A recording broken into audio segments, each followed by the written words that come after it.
ಜೀವಧ್ವನಿ ಇದೇ ಸತ್ಯಮಾರ್ಗ ಸುದ್ದಿ ಸಮಾಚಾರಕ್ಕೆ ಸ್ವಾಗತ ವೀಕ್ಷಕರೇ. ನಮ್ಮೊಂದಿಗೆ ಮೂಚ ಅವರು ಇದ್ದಾರೆ. ನಮಸ್ಕಾರ ಮೂಚ. ನಮಸ್ಕಾರ. ಇಂದಿನ ಮುಖ್ಯಾಂಶಗಳು ನೋಡೋಣ ಬನ್ನಿ. ಉಡುಪಿ ಧರ್ಮಕ್ಷೇತ್ರದ ಪ್ರಖ್ಯಾತ ಸಂತ ಲಾರೆನ್ಸ್ ಪುಣ್ಯಕ್ಷೇತ್ರದ ಹೆಸರಿಗೆ ಧಕ್ಕೆ ತರಲು ಕೆಲವರ ಪ್ರಯತ್ನ. ಪುಣ್ಯಕ್ಷೇತ್ರದ ಮಹಿಮೆಯನ್ನು ಕಾಪಾಡಿಕೊಳ್ಳುವ ಜವಾಬ್ದಾರಿ ಎಲ್ಲರ ಮೇಲಿದೆ. ಮತಾಂತರ ನಿಷೇಧ ಕಾಯ್ದೆಯನ್ನು ರದ್ದುಗೊಳಿಸಲು ಕ್ರೈಸ್ತರ ಆಗ್ರಹ. ಕೇಂದ್ರ ಸರ್ಕಾರದ ಅಲ್ಪಸಂಖ್ಯಾತ ಇಲಾಖೆ ಸಚಿವರಿಗೆ ಮನವಿ ನೀಡಿದ ಕ್ರೈಸ್ತ ನಾಯಕರುಗಳು. ಜಗದ್ವಿಖ್ಯಾತ ಒಲಿಂಪಿಕ್ ಕ್ರೀಡೆಗಳು ಕದನ ವಿರಾಮಕ್ಕೆ ವೇದಿಕೆಯಾಗಲಿ. ವಿಶ್ವಗುರು ಪೋಪ್ ಫ್ರಾನ್ಸಿಸ್ ಅಭಿಮತ. ಶಿವಮೊಗ್ಗ ಧರ್ಮಕ್ಷೇತ್ರದ ವಂದನೀಯ ಸ್ವಾಮಿ ಅಂತೋನಿ ಪೀಟರ್ ಭೀಕರ ಅಪಘಾತದಲ್ಲಿ ನಿಧನ. ದುಃಖ ಸಾಗರದಲ್ಲಿ ಶಿವಮೊಗ್ಗ ಕ್ರೈಸ್ತ ಜನತೆ. ಉಡುಪಿ ಧರ್ಮಕ್ಷೇತ್ರದ ಪ್ರಖ್ಯಾತ ಸಂತ ಲಾರೆನ್ಸರ ಪುಣ್ಯಕ್ಷೇತ್ರ ಹೆಸರಿಗೆ ಧಕ್ಕೆ ತರಲು ಕೆಲವರ ಪ್ರಯತ್ನ. ಪುಣ್ಯಕ್ಷೇತ್ರದ ಮಹಿಮೆಯನ್ನು ಕಾಪಾಡಿಕೊಳ್ಳುವ ಜವಾಬ್ದಾರಿ ಎಲ್ಲರ ಮೇಲಿದೆ. ಹತ್ತೂರು ಸಂತ ಲಾರೆನ್ಸರ ಪುಣ್ಯಕ್ಷೇತ್ರವು ಉಡುಪಿ ಧರ್ಮಕ್ಷೇತ್ರದ ಕಾರ್ಕಳ ತಾಲೂಕಿನಲ್ಲಿ ನೆಲೆ ನಿಂತಿದೆ. ಇಲ್ಲಿನ ದೇವಾಲಯವನ್ನು 1759ರಲ್ಲಿ ನಿರ್ಮಿಸಲಾಗಿದೆ ಹಾಗೂ ಪುಣ್ಯಕ್ಷೇತ್ರದ ಈ ಸ್ಥಳವನ್ನು ಅದ್ಭುತಗಳ ತಾಣ ಎಂದು ಹೇಳಲಾಗುತ್ತದೆ. ಜಗತ್ತಿನಾದ್ಯಂತ ಲಕ್ಷಾಂತರ ಭಕ್ತಾದಿಗಳು ಈ ಪುಣ್ಯಕ್ಷೇತ್ರಕ್ಕೆ ಭೇಟಿ ನೀಡಿ ಪುನೀತರಾಗುತ್ತಿದ್ದಾರೆ. ಪ್ರತಿ ವರ್ಷ ಜನವರಿ ತಿಂಗಳಲ್ಲಿ ಉತ್ಸವವನ್ನು ಆಚರಿಸಲಾಗುತ್ತದೆ. ಹತ್ತೂರು ಜಾತ್ರೆ ಎಂದೇ ಪ್ರಸಿದ್ಧಿಯಾಗಿರುವ ಈ ಮಹೋತ್ಸವದಲ್ಲಿ ವಿವಿಧ ಧರ್ಮಗಳ ಅಸಂಖ್ಯಾತ ಭಕ್ತರುಗಳು ಭೇದ ಭಾವವಿಲ್ಲದೆ ಜಾತ್ರೆಯಲ್ಲಿ ಭಾಗವಹಿಸಿ ಕೃತಾರ್ಥರಾಗುತ್ತಿದ್ದಾರೆ. ಇಂತಹ ಮಹೋನ್ನತ ಹಾಗೂ ಭಕ್ತಿ ಆಧ್ಯಾತ್ಮಗಳಿಗೆ ಹೆಸರಾದ ಸಂತ ಲಾರೆನ್ಸರ ಪುಣ್ಯಕ್ಷೇತ್ರಕ್ಕೆ ಹಾಗೂ ಅದರ ಮಹಿಮೆಗೆ ಧಕ್ಕೆ ತರಲು ಕೆಲವರು ಪ್ರಯತ್ನಿಸುತ್ತಿರುವುದು ಕ್ರೈಸ್ತ ಭಕ್ತಾದಿಗಳಿಗೆ ನೋವನ್ನು ತಂದೊಡ್ಡಿದೆ. ಚರ್ಚ್ ವತಿಯಿಂದ ಸರ್ಕಾರಿ ಜಾಗ ಒತ್ತುವರಿ ಮಾಡಿಕೊಳ್ಳಲಾಗಿದೆ ಎಂದು ಕೆಲವರು ಒಂದೆಡೆ ಆರೋಪಿಸಿದರೆ, ಇನ್ನು ಕೆಲವರು ಚರ್ಚ್ ವತಿಯಿಂದ ಅಕ್ರಮ ಕಟ್ಟಡ ನಿರ್ಮಾಣ ಮಾಡಲಾಗಿದೆ ಎಂದು ಆರೋಪಿಸುತ್ತಾರೆ. ಈ ರೀತಿಯ ಆರೋಪಗಳನ್ನು ಜಗತ್ ವಿಖ್ಯಾತ ಪುಣ್ಯಕ್ಷೇತ್ರದ ಮೇಲೆ ಹೊರಿಸುವುದು ಪುಣ್ಯಕ್ಷೇತ್ರದ ಭಕ್ತ ಜನತೆಯ ವಿಶ್ವಾಸಕ್ಕೆ ತಣ್ಣೀರು ಎರಚಿದಂತಾಗುತ್ತದೆ. ಸಾಮಾನ್ಯವಾಗಿ ಕ್ರೈಸ್ತ ಸಮುದಾಯದ ಚರ್ಚ್ ವಲಯದಲ್ಲಿ ಅಕ್ರಮ ವ್ಯವಹಾರಗಳಿಗೆ ಅವಕಾಶವೇ ಇರುವುದಿಲ್ಲ. ಎಲ್ಲವೂ ಕೂಡ ಪಾರದರ್ಶಕವಾಗಿರುತ್ತದೆ. ಯಾವುದೇ ಒಂದು ಯೋಜನೆ ರೂಪಿತವಾದರೂ ಅದು ಕಾನೂನಿನ ಚೌಕಟ್ಟಿನಲ್ಲಿ ರೂಪಿತವಾಗಿರುತ್ತದೆ. ಈ ಪಾರದರ್ಶಕತೆಯ ಪರಂಪರೆಯನ್ನು ಕ್ರೈಸ್ತ ಧರ್ಮಸಭೆ ತಾನು ಹುಟ್ಟಿದಾಗಿನಿಂದಲೂ ಪರಿಪಾಲಿಸುತ್ತಾ ಬರುತ್ತಿದೆ. ಹಾಗಾಗಿ ಸಂತ ಲಾರೆನ್ಸರ ಪುಣ್ಯಕ್ಷೇತ್ರದ ಬಗ್ಗೆ ಆರೋಪ ಮಾಡುತ್ತಿರುವವರಿಗೆ ಚರ್ಚ್ ಆಡಳಿತ ಹಾಗೂ ಧರ್ಮಕ್ಷೇತ್ರದ ಅಧಿಕಾರಿಗಳು ಸೂಕ್ತ ದಾಖಲೆಗಳ ಮೂಲಕ ಉತ್ತರವನ್ನು ಕೊಡಬೇಕಾಗಿದೆ. ಆ ಮೂಲಕ ಸಂತ ಲಾರೆನ್ಸರ ಪುಣ್ಯಕ್ಷೇತ್ರದ ಪವಿತ್ರತೆ, ಮಹಿಮೆ ಹಾಗೂ ಗೌರವವನ್ನು ಕಾಪಾಡಿಕೊಳ್ಳಬೇಕಾಗಿದೆ ಎಂಬುದು ಸರ್ವ ಕ್ರೈಸ್ತರ ಆಶಯವಾಗಿದೆ. ಉಡುಪಿ ಧರ್ಮಕ್ಷೇತ್ರದ ಕಾರ್ಕಳದಲ್ಲಿ ಸಂತ ಲಾರೆನ್ಸರ ಪುಣ್ಯಕ್ಷೇತ್ರ ನೆಲೆ ನಿಂತಿದೆ. ಅದು ವಿಶ್ವವಿಖ್ಯಾತ ಪುಣ್ಯಕ್ಷೇತ್ರ. ಹೌದು, ಅನೇಕ ಜನ ಎಲ್ಲ ಧರ್ಮದ ಜನ ಬರುವಂತ ಸ್ಥಳ ಪುಣ್ಯಕ್ಷೇತ್ರ. ಜನವರಿ ತಿಂಗಳಲ್ಲಿ ಉತ್ಸವವನ್ನ ಆಚರಣೆ ಮಾಡಲಾಗ್ತದೆ. ಆ ಆಚರಣೆಗೆ ಹತ್ತೂರು ಜಾತ್ರೆ ಅನ್ನೋದು ಫೇಮಸ್. ಹತ್ತೂರು ಜಾತ್ರೆ ಎಲ್ಲರ ಮನದಲ್ಲಿ ಅದು ಅಚ್ಚುಕಟ್ಟಾಗಿ ನೆಲೆ ನಿಂತಿದೆ. ಹಾಗಾಗಿ ಲಕ್ಷಾಂತರ ಭಕ್ತಾದಿಗಳು ಆ ಪುಣ್ಯಕ್ಷೇತ್ರಕ್ಕೆ ಭೇಟಿ ನೀಡ್ತಾರೆ. ತಮ್ಮ ಕುಂದುಕೊರತೆಗಳಲ್ಲಿ ಪಾದದಲ್ಲಿಟ್ಟು ಪರಿಹಾರವನ್ನು ಕಂಡುಕೊಂಡು ಹೋಗ್ತಾರೆ. ಮತ್ತೆ ಆ ಸ್ಥಳವನ್ನ ಅದ್ಭುತಗಳ ತಾಣ ಅಂತ ಹೇಳ್ತಾರೆ. ಅದ್ಭುತಗಳ ತಾಣ ಅಂತ ಹೇಳ್ತಾರೆ. ಹಾಗಾಗಿ ಆ ಒಂದು ಪುಣ್ಯಕ್ಷೇತ್ರದ ವಿಚಾರಕ್ಕೆ ಸಂಬಂಧಪಟ್ಟು ಇತ್ತೀಚೆಗೆ ಅಲ್ಲಿನ ಕೆಲವರು ಇಲ್ಲ ಸಲ್ಲದ ಆರೋಪಗಳನ್ನು ಮಾಡ್ತಾ ಇದ್ದಾರೆ ಅಂತ ಹೇಳ್ತಾರೆ. ಅದು ತುಂಬಾ ದಿನದಿಂದ ನಡೀತಾನೆ ಇದೆ. ಸರ್ಕಾರಿ ಜಾಗ ಒತ್ತುವರಿ ಮಾಡ್ಕೊಬಿಟ್ಟವ್ರೆ, ಅಕ್ರಮ ಕಟ್ಟಡ ಕಟ್ಟಿದ್ದಾರೆ, ಅದನ್ನು ತೆರವುಗೊಳಿಸಲಿಲ್ಲ ಅಂದ್ರೆ ಉಗ್ರ ಹೋರಾಟ ಮಾಡ್ತೀವಿ. ಬರೀ ಇದೆ, ಅದು ದಿನ ಗಡುವು ಕೊಡೋದು. 10 ದಿನಗಳಲ್ಲಿ ಅದನ್ನ ತೆರವುಗೊಳಿಸಿಲ್ಲ ಅಂದ್ರೆ ನಾವು ಹೋರಾಟ ಮಾಡ್ತೀವಿ. ಆಮೇಲೆ ಅವ್ರು ಶಾಮೀಲಾಗಿದ್ದಾರೆ, ಅಧಿಕಾರಿಗಳು ಶಾಮೀಲಾಗಿದ್ದಾರೆ, ಎಲ್ಲರೂ ಶಾಮೀಲಾಗಿದ್ದಾರೆ ಅಂತ ಹೇಳ್ತಾ ಪ್ರತಿದಿನ ಇಲ್ಲ ಸಲ್ಲದ ಸುಳ್ಳು ಆರೋಪಗಳು ಬರ್ತಾನೆ ಇರ್ತಾರೆ. ಹಾಗಾಗಿ ಇದು ಏನಾಗುತ್ತೆ ಅಂದ್ರೆ, ಈ ರೀತಿ ಒಂದು ಪ್ರಸಿದ್ಧಿಯನ್ನು ಹೊಂದಿರತಕ್ಕಂತ ಪುಣ್ಯಕ್ಷೇತ್ರದ ಬಗ್ಗೆ ಈ ರೀತಿ ಇಲ್ಲ ಸಲ್ಲದ ಹೇಳ್ಕೊಂಡು ಹೋಗ್ತಾ ಇದ್ರೆ ಭಕ್ತಾದಿಗಳ ವಿಶ್ವಾಸಕ್ಕೆ ತಣ್ಣೀರು ಎರೆಸಿದಂತ ಧಕ್ಕೆ ಬರುತ್ತೆ. ಆ ಪುಣ್ಯಕ್ಷೇತ್ರಕ್ಕೂ ಧಕ್ಕೆ ಬರುತ್ತೆ, ಹೆಸರು ಧಕ್ಕೆ ಬರುತ್ತೆ. ಅದಕ್ಕೆ ಆ ಆಡಳಿತಾಧಿಕಾರಿಗಳು, ಏನು ಆಡಳಿತಾಧಿಕಾರಿಗಳು ಸೂಕ್ತ ದಾಖಲೆಗಳನ್ನಿಟ್ಟು ಇಲ್ಲಿ DC ಮೀಟ್ ಮಾಡಿ ಏನೋ ಒಂದು ಇತ್ಯರ್ಥ ಮಾಡ್ಬೇಕು. ನೋಡಿ, ಇದು ಪಾರದರ್ಶಕವಾಗಿದೆ, ಇದು ದಾಖಲೆ. ಆಮೇಲೆ ಇನ್ನೊಂದು, ಈ ಕ್ರೈಸ್ತ ಧಾರ್ಮಿಕ ವಲಯ ಅಲ್ಲ, ಇವನ್ ಮುಸ್ಲಿಂ ಧಾರ್ಮಿಕ ವಲಯದಲ್ಲೂ ಕೂಡ ಆತರ ಅಕ್ರಮವಾಗಿ ಏನು ಮಾಡಲ್ಲ. ಇಲ್ಲ, ಕಾನೂನು ಚೌಕಟ್ಟಿನಲ್ಲಿ ಏನಿದೆಯೋ ಅದನ್ನ ಒಪ್ತಾರೆ. ಹೌದು, ಅದಕ್ಕೆ ದಾಖಲೆ ಇದೆಯಾ, ಸರ್ಕಾರದ ಅನುಮತಿ ಆಗಿದ್ಯಾ, ಮಾಡೋಣ. ಇಲ್ವಾ, ಮಾಡಲ್ಲ. ಹೌದು, ಮಾಡಲ್ಲ. ಅಕ್ರಮವಾಗಿ ಎಲ್ಲೂ ಕಟ್ಟಲ್ಲ. ಮಾಡಲ್ಲ. ಹೌದು. ಹಾಗಾಗಿ ಇದು ಈ ರೀತಿ ಪ್ರತಿ ಬಾರಿ ಒಂದೊಂದು ಸುದ್ದಿ ಬರ್ತಾನೆ ಇದ್ರೆ ಅದು ಒಂಥರ ಮನಸ್ಸಿಗೆ ಬೇಜಾರಾಗುತ್ತೆ. ಹೌದು. ಸೆಂಟ್ ಲಾರೆನ್ಸ್ ಪುಣ್ಯಕ್ಷೇತ್ರ ಅಂದ ತಕ್ಷಣ ಶ್ರೈನು ಬಸಲಿಕಾ ಅಷ್ಟು ಹೆಸರನ್ನು ಪಡ್ಕೊಂಡಿದೆ. ಈ ರೀತಿ ಹೇಳ್ತಾ ಹೋಗ್ತಾ ಇದ್ರೆ ಮನಸ್ಸರ ಭಕ್ತಾದಿಗಳ ಮನಸ್ಸಲ್ಲಿ ಏನನ್ನ ಹುಟ್ಟು ಹಾಕುತ್ತೆ ಹೇಳಿ, ಹೌದೇನೋ ಅನ್ನೋ ತರದ್ದು. ಹಾಗಾಗಿ ಇವರು ನಮ್ಮ ಜೆರಾರ್ಡ್ ಐಸಕಲೋಬೋ ಉತ್ತಮ ಆಡಳಿತಗಾರರು. ಶಿವಮೊಗ್ಗ ಧರ್ಮಕ್ಷೇತ್ರದಲ್ಲಿ ಅವರು ಧರ್ಮಾಧ್ಯಕ್ಷರಾಗಿದ್ರು, ಅಲ್ಲೂ ಕೂಡ ಒಳ್ಳೆ ಆಡಳಿತ ನೀಡಿದ್ರು. ಈಗ ಉಡುಪಿ ಧರ್ಮಕ್ಷೇತ್ರದಲ್ಲಿ ಇದ್ದಾರೆ, ಅವ್ರು ಮಾಡಬಹುದು, ಅವ್ರು ನಿಲ್ಬೇಕು. ಎಲ್ಲ ತೋರಿಸಿ ನಮ್ಮಲ್ಲಿ ಯಾವ್ದು ಅಕ್ರಮಗಳಿಲ್ಲ, ಆಧಾರ ರಹಿತ ಆರೋಪ ಬೇಡ ಅಂತ ಹೇಳಿ ಒಂದು ಪ್ರತಿಭಟನೆ ಅಥವಾ ಒಂದು ಪ್ರತಿಕ್ರಿಯಾಗೋಷ್ಠಿ ಕರೆದು ಸ್ಪಷ್ಟನೆ ನೀಡಿದ್ರೆ ಈ ರೀತಿಯ ವಿಚಾರಗಳು ಬರ್ಲಿಕ್ಕೆ ಸಾಧ್ಯ ಇರೋಲ್ಲ. ಹಾಗಾಗಿ ಧರ್ಮಾಧಿಕಾರಿಗಳು ಮತ್ತೆ ಆ ಚರ್ಚಿನ ಆಡಳಿತದ ವರ್ಗ ಕ್ರಮ ಕೈಗೊಳ್ಳಬೇಕು.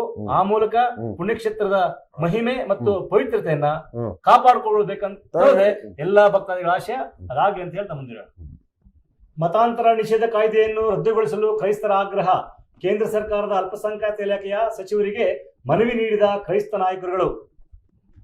ದೇಶದಲ್ಲಿ ಮತಾಂತರ ನಿಷೇಧ ಕಾಯ್ದೆಯನ್ನು ರದ್ದುಗೊಳಿಸಬೇಕೆಂದು ಕೇಂದ್ರ ಸರ್ಕಾರವನ್ನು ಒತ್ತಾಯಿಸಿರುವ ಕ್ರೈಸ್ತ ನಾಯಕರುಗಳು ದಿನಾಂಕ 20/7/2024 ಕೇಂದ್ರ ಅಲ್ಪಸಂಖ್ಯಾತ ಸಚಿವಾಲಯದ ಮಂತ್ರಿಗಳಾದ ಶ್ರೀ ಕಿರಣ್ ರಿಜಿಜುರವರನ್ನು ಭೇಟಿ ಮಾಡಿ ಮನವಿಯನ್ನು ಸಲ್ಲಿಸಿ ಕ್ರೈಸ್ತರನ್ನು ಗುರಿಯಾಗಿಸಿಕೊಂಡು ಜಾರಿಗೆ ತಂದಿರುವ ಮತಾಂತರ ನಿಷೇಧ ಕಾಯ್ದೆಯನ್ನು ರದ್ದುಗೊಳಿಸಬೇಕೆಂದು ಆಗ್ರಹಿಸಿದ್ದಾರೆ.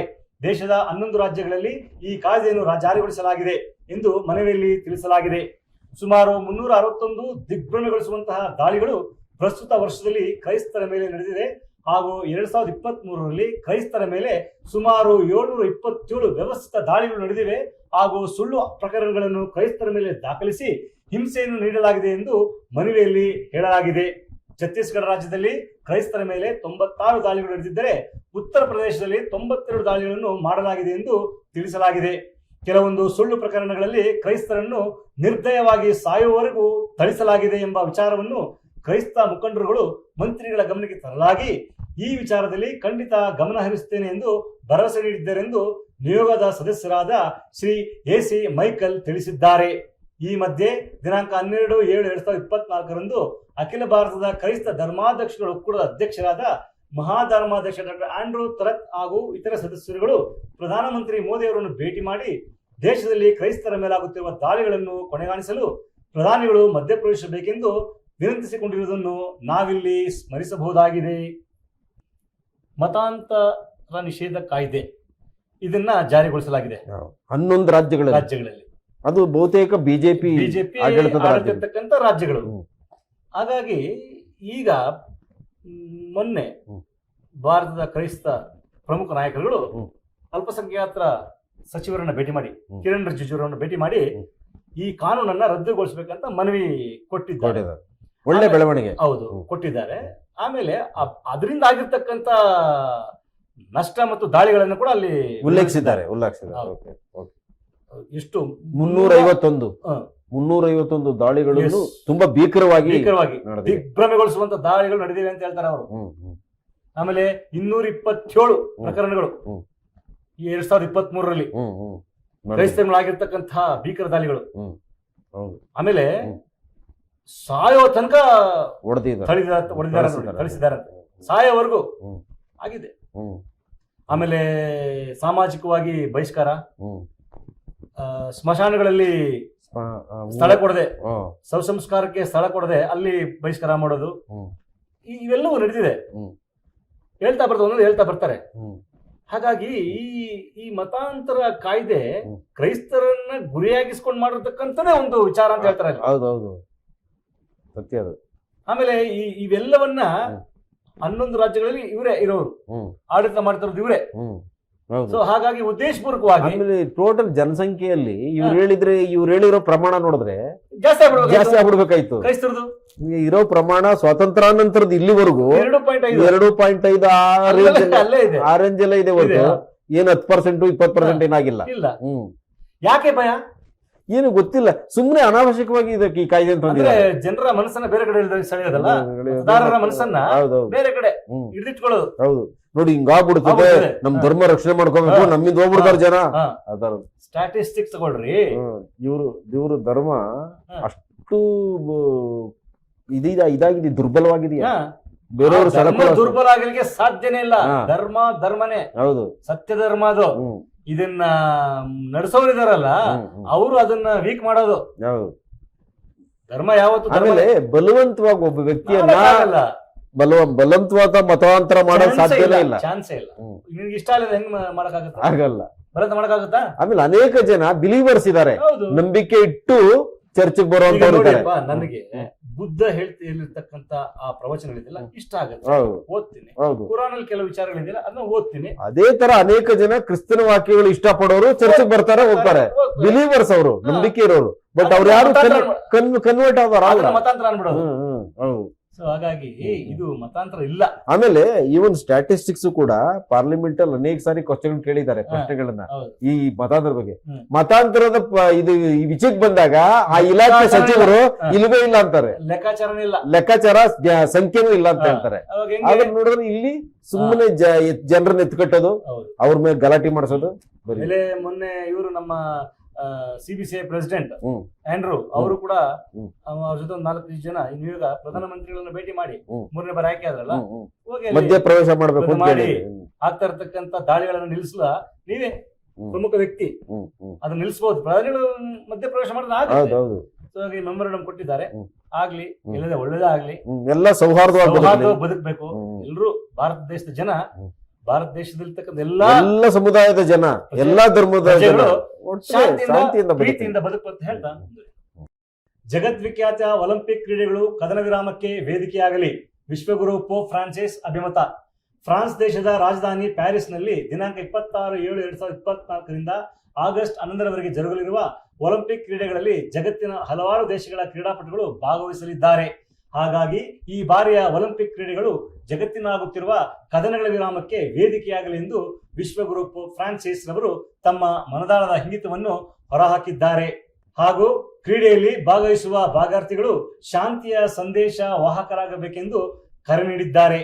ಜಗತ್ತಿನ ವಿವಿಧ ಭಾಗದಲ್ಲಿ ನಡೆಯುತ್ತಿರುವ ಯುದ್ಧಗಳಿಂದ ಆಗುತ್ತಿರುವ ಜೀವಹಾನಿ, ಶಾಂತಿ ಭಂಗ ಹಾಗೂ ಆಸ್ತಿಪಾಸ್ತಿಗಳ ಧ್ವಂಸದ ಬಗ್ಗೆ ಮಮ್ಮಲ ಮರುಗುತ್ತಾ ಯುದ್ಧವನ್ನು ಸದಾ ಖಂಡಿಸುತ್ತಾ ಮಾತನಾಡುವ ಪೋಪ್ ಫ್ರಾನ್ಸಿಸ್, ಯುದ್ಧ ಯಾರಿಗೂ ಗೆಲುವನ್ನು ತಂದುಕೊಡುವುದಿಲ್ಲ, ಬದಲಿಗೆ ಮನುಕುಲಕ್ಕೆ ಸೋಲನ್ನು ತಂದೊಯ್ಯುತ್ತದೆ ಎನ್ನುವ ಪೋಪ್ ಫ್ರಾನ್ಸಿಸ್, ಯುದ್ಧದಿಂದ ಏನನ್ನೂ ಸಾಧಿಸಲು ಸಾಧ್ಯವಿಲ್ಲ, ಹಿಂಸೆ, ನೋವು ಹಾಗೂ ಸಾವುಗಳನ್ನು ಮಾತ್ರ ಸಾಧಿಸಬಹುದು ಎಂದು ಪದೇ ಪದೇ ಯುದ್ಧ ಪ್ರಿಯರನ್ನು ಎಚ್ಚರಿಸುತ್ತಿರುವ ಪೋಪ್ ಫ್ರಾನ್ಸಿಸ್, ಏಕತೆ ಹಾಗೂ ಶಾಂತಿಯನ್ನು ಸಾರುವ ಒಲಿಂಪಿಕ್ ಕ್ರೀಡೆ ಕದನಗಳ ವಿರಾಮಕ್ಕೆ ವೇದಿಕೆಯಾಗಲಿ ಎಂದು ಅಭಿಪ್ರಾಯಪಟ್ಟಿದ್ದಾರೆ.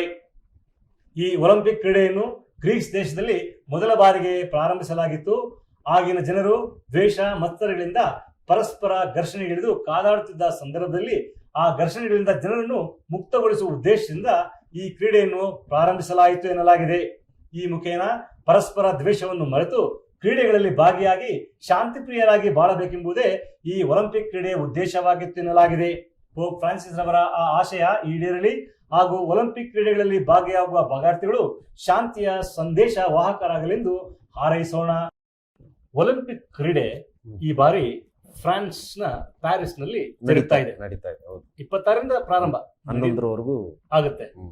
ಸೊ ಹಾಗಾಗಿ ಜಗತ್ತಿನ ಅನೇಕ ದೇಶಗಳ ಕ್ರೀಡಾಪಟುಗಳು ಆ ಒಂದು ಕ್ರೀಡಾಕೂಟದಲ್ಲಿ ಭಾಗವಹಿಸ್ತಾರೆ. ಎಲ್ಲರನ್ನು ಪರಿಚಯ ಮಾಡಿಸ್ಕೊಳ್ತಾರೆ. ಯಾಕಂದ್ರೆ ಬೇರೆ ಬೇರೆ ದೇಶದ ಕ್ರೀಡಾಪಟು ಬರ್ತಾರೆ, ಪರಿಚಯ ಆಗ್ಲೇಬೇಕು, ಮಾತನಾಡ್ತಾರೆ, ಎಲ್ಲ ನಾವೆಲ್ಲ ಒಂದೇ ಅನ್ನುವಂತ ಭಾವನೆಯಲ್ಲಿ ಅಲ್ಲಿ ಭಾಗಿಯಾಗ್ತಾರೆ. ಸೊ ಹಾಗಾಗಿ ಒಲಿಂಪಿಕ್ ಅನ್ನೋ ಕ್ರೀಡೆ ಶಾಂತಿಯ ಪ್ರತಿಪಾದಕ ಅನ್ನುವಂತ ವಿಚಾರಕ್ಕೆ ಅದು ಸೇರಿಸಲ್ಪಡುತ್ತೆ.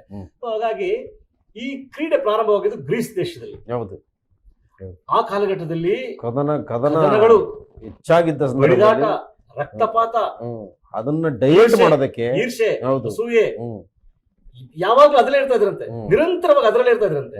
ಅದನ್ನ ಬೇರ್ಪಡಿಸ್ಲಿಕ್ಕೆ, ಜನರ ಗಮನವನ್ನ ಬೇರೆ ಕಡೆ ಸೆಳೆಯೋದಕ್ಕೆ ಕ್ರೀಡೆ ಅನ್ನೊಂದು ಮಾಡಿದ್ರು. ಈಗ ನಾವು ಕೂಡ ನಮ್ಮ ಗ್ರಾಮಗಳಲ್ಲಿ ಹಬ್ಬಗಿಬ್ಬಾದ್ರೆ ಆಟೋಟ ಬನ್ರಿ, ಹಗ್ಗ ಜಗ್ಗಾಟ, ಕೆಲವು ಅಂದ್ರೆ ಮನಸ್ಸಿನ ಜನರನ್ನೆಲ್ಲ ಒಟ್ಟುಗೂಡಿಸೋದಕ್ಕೆ ಅದೊಂದು ವೇದಿಕೆ ಆಗಿದೆ. ಮತ್ತೆ ಜನರ ಮೈಂಡ್ ನ ಒಂದು ರೀತಿ ಪ್ರಶಾಂತಗೊಳಿಸ್ಲಿಕ್ಕೆ, ಇರುವಂತ ಟೆನ್ಷನ್ ಆ ಕಡೆಗೆ ಬನ್ರಿ ಅಂತ ಆ ಒಂದೇ ಕಾರಣಕ್ಕೆ ಆ ಒಲಿಂಪಿಕ್ ಕ್ರೀಡೆನ ಪ್ರಾರಂಭ ಮಾಡಿ, ಬನ್ರಿ ಸೇರ್ರಿ, ಆಡ್ರಿ, ಬಹುಮಾನ ಗೆಲ್ರಿ, ಶಾಂತಿಯಿಂದ ಬಾಳ್ರಿ, ಒಬ್ಬರನ್ನೊಬ್ಬರನ್ನ ಅರ್ಥಕೊಳ್ರಿ ಅಂತ ಹೇಳ್ತಕ್ಕಂಥ ವಿಚಾರ ಅವತ್ತು ಒಲಿಂಪಿಕ್ ಕ್ರೀಡೆಯಲ್ಲಿ ಇತ್ತು.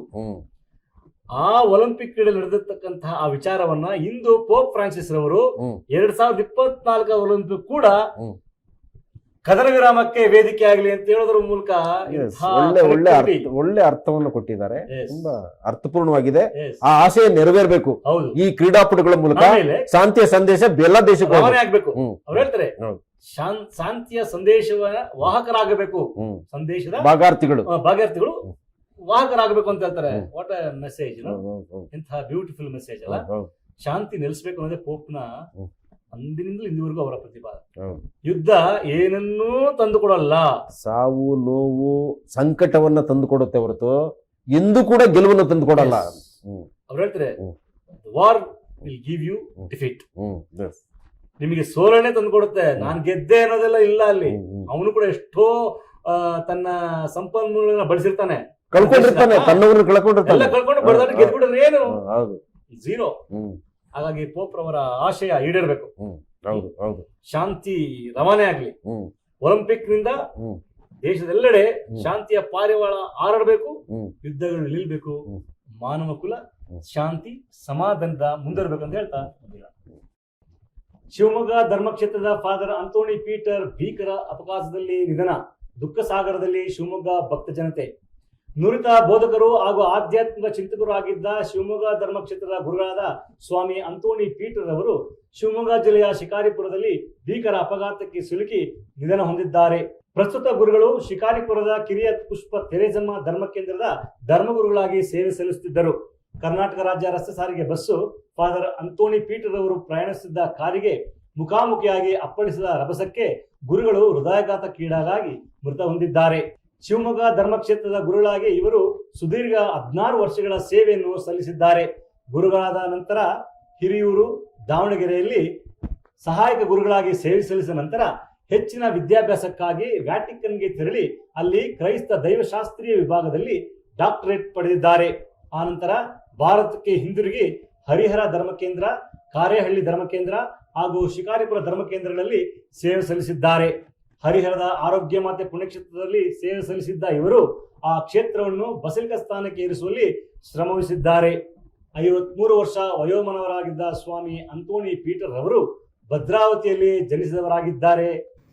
ಪೂಜ್ಯರ ಅಂತ್ಯಕ್ರಿಯೆಯನ್ನು ದಿನಾಂಕ 26/7/2024 ಶುಕ್ರವಾರದಂದು ಶಿವಮೊಗ್ಗ ಧರ್ಮಕ್ಷೇತ್ರದ ಪವಿತ್ರ ಹೃದಯ ಪ್ರಧಾನಾಲಯದಲ್ಲಿ ನೆರವೇರಿಸಲಾಯಿತು.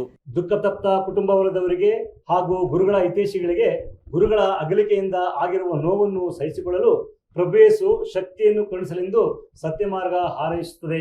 ಕರ್ತರೆ, ಮೃತರಿಗೆ ನಿತ್ಯ ಶಾಂತಿಯನ್ನು ದಯಪಾಲಿಸಿರಿ, ನಿತ್ಯ ಜ್ಯೋತಿಯು ಇವರ ಮೇಲೆ ಪ್ರಕಾಶಿಸಲಿ. ಇತ್ತೀಚೆಗೆ ಒಂದು ಆಘಾತಕಾರ ಸುದ್ದಿ. ಶಿವಮೊಗ್ಗ ಧರ್ಮಕ್ಷೇತ್ರದ 1ನೇ ಸ್ವಾಮಿ ಅಂತೋಣಿ ಪೀಟರ್ ಅವರು ಅಪಘಾತಕ್ಕೊಳಗಾಗಿದ್ದಾರೆ. ಭೀಕರ ಅಪಘಾತ. ಉತ್ತಮ ಬೋಧಕರು ಅವರು, ಪ್ರಬೋಧಕರು ಮತ್ತೆ ಆಧ್ಯಾತ್ಮಿಕ ಚಿಂತಕರು ಕೂಡ.